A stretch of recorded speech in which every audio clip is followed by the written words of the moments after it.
we're ready to go. All right, hi Charean, nice to meet you. I'm Victor Rodriguez, and I'm glad to have the chance to talk to you today. I was going to talk to you a little bit about the role of women in sports journalism. But I was going to start off and just ask you about how you got your start in sports journalism, and when did you know that this is absolutely for you? I was in the second grade, and I had a second grade teacher who was a huge Cowboys fan, and she knew I was a Cowboys fan, and I asked her one day, how far is it to Dallas? I lived in Beaumont. She said, well, it's about 5 hours, it's 300 miles, why you want to know? And I said, well, I'm going to marry Roger Staubach. And she thought that was funny, and so she called the local newspaper, the Beaumont Enterprise, and they came and wrote a story on me as the Cowboys' youngest fan. And in the article I said I wanted to cover the Dallas Cowboys one day. It was my favorite team.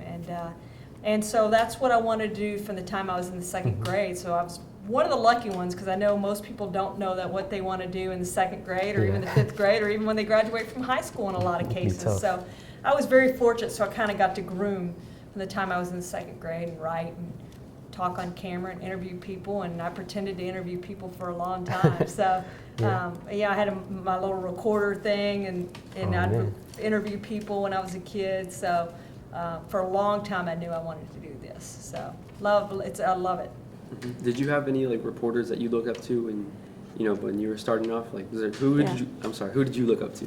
Yeah, we had the local papers, and at the time we had an afternoon paper and a morning paper, so I got to read a lot of different writers, and the Houston Chronicle was right there, and John McClain covered the Houston Oilers for the Houston Chronicle. He's still a very good friend of mine, and we're really close, and so he's been kind of a mentor for me. So I would say his name right off the bat is one I looked at. But I read every possible thing I could read, all the newspapers. Of course, we didn't have the internet, so it had to be newspapers, what you were reading back then, and just tried to get a feel for who I liked and what kind of writing that I aspired to, what kind of writer I aspired to be. And so took a lot of tips from reading a lot of newspapers.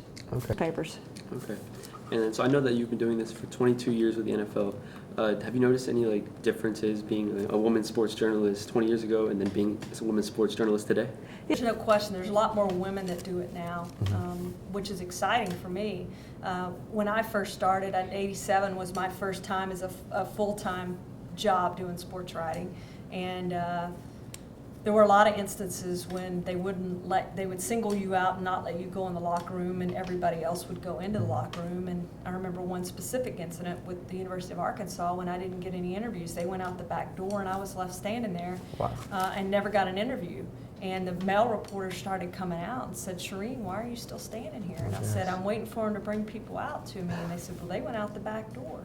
And so they gave me quotes and stuff, but there was a lot of that back then, and a lot of going into the locker rooms and guys not used to seeing you in the locker room. And now guys are used to it, and they usually dress in the back, and it's really not that big of a deal to go into a locker room anymore. They expect you've been in there a million times, so they know what's coming. And there's a lot more women who go in there, and I think they're more used to it in college and stuff like that. But yes, back in the 80s and probably early 90s, it was a whole different world than what it is now. And there are many experiences that I would not want to go back and repeat, but I will say the NFL has been very, very good to women and has made things fair as far as everyone going to the locker room, and made it clear to the guys that this is the way you're going to act. You're going to act professionally.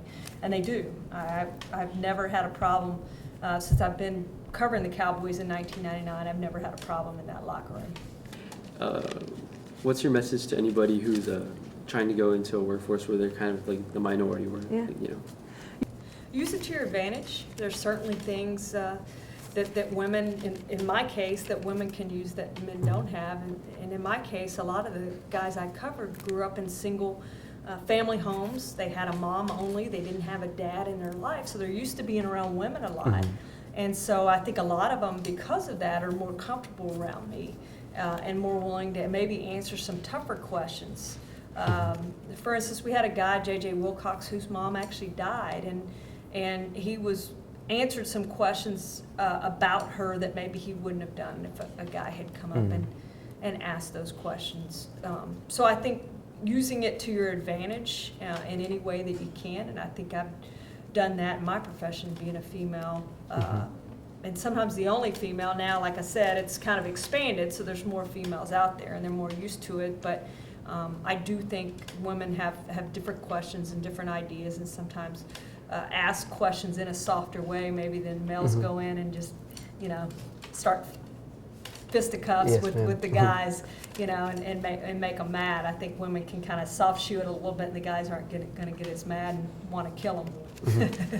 That's awesome. All right, well, I want to thank you so much for giving me the chance to talk to you today. It was great to meet you. Thanks for having me. Yes, ma'am.